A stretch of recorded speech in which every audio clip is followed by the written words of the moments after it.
జగన్‌కి తనే ఒక ఛానల్ యజమాని, తనే ఒక పేపర్ యజమాని కావడం వల్లో, లేదంటే ఆ మీడియా ఇంటర్వ్యూలు ఎవడు చూస్తాడులే అనుకోవడం వల్లనో, కానీ మీడియాకి దూరంగా ఉండటం అతన్ని దెబ్బతీసింది. అదేమంటే వెంటనే మోడీ గూడా మీడియాకి దూరంగా ఉంటాడు కదా! మోడీ టాక్టిక్స్ తెలిసినోడు. అందరికీ దూరంగా ఉండడు. తను ప్రతి వారం ఇంటరాక్ట్ అవుతుంటాడు. ఏది దాని పేరేది 'మన్ కీ బాత్'తో. అవే కాకుండా కొన్ని ఈ పాడ్‌కాస్ట్‌లని ఇట్లాంటి వాటితో నడుపుతుంటాడు. ఇంకోటి ప్రభుత్వపు యాక్టివిటీ మంత్రులందరూ లైన్‌లో ఉంటారు. జగన్ ఉన్నప్పుడు మంత్రులు మాట్లాడింది రాజకీయ స్టేట్మెంట్లు తప్పించి వాళ్ళ శాఖకి సంబంధించి మాట్లాడినవి లేవు. పబ్లిక్‌కి తెలియవు. నాలాంటోడినే ఎతుక్కుని ఇన్ఫర్మేషన్‌ని తీసుకుని వీడియోలు చేసిన సందర్భాలు అనేకం ఉన్నాయి.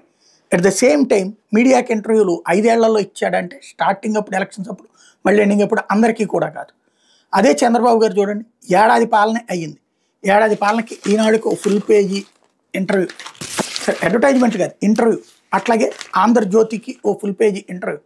అంటే ప్రతి ఏడాది కూడా చెప్పుకొస్తారు. అట్లాగే అనేక సార్లు ప్రెస్తో ఇంటరాక్ట్ అవుతుంటారు.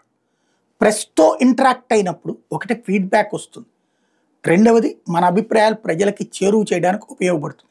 ఎప్పటికీ కూడా ఏడాది ప్రతిపక్ష నాయకుడిగా ఆయన ఇంటర్వ్యూ ఇవ్వలేదు. సాక్షికి ఇస్తే సాక్షి కన్నా ఇవ్వండి పోనీ, అలాగే ఆంధ్రజ్యోతులు ఇదే వీళ్ళు ఈనాడు జ్యోతులు రాయరు అనుకోండి, ఆంధ్రప్రభలు లేకపోతే ఆంధ్రభూములు అంటే లేదనుకోండి, ఇప్పుడు ప్రజాశక్తులు ఇట్లాంటి వాళ్ళకన్నా ఇవ్వండి, అట్లాగే యూట్యూబుల కన్నా ఇవ్వండి ఇంటర్వ్యూలు ఈ సాక్షితో పాటు. 10 మందికి మీ అభిప్రాయాలు చెప్పండి, చెప్పుకోండి ఏంటి అన్నటువంటిది. ఎంతసేపటికి నన్ను అంటుకో మాకు నామాల డాష్ డాష్ అన్నట్టుంటే పబ్లిక్కి మన ఫీడ్బ్యాక్ ఏదో మన ఫేస్బుక్లో లేదా మన ట్వీట్ చేస్తే సరిపోతుంది అనుకుంటే అది చూసే వర్గం 10%. చంద్రబాబు గారికి తెలియదా అది? ఆయన ఎందుకు అంత డీప్గా లోకేష్ అయినా చంద్రబాబు అయినా ఇంటరాక్ట్ అవుతున్నారు అన్నది గుర్తుపెట్టుకోవాలి. ఈవెన్ పవన్ కళ్యాణ్ కూడా ఇంటరాక్ట్ అవుతుంటారు. జగన్మోహన్ రెడ్డి అది ఎప్పటికైనా ఆలోచించుకోవాలి.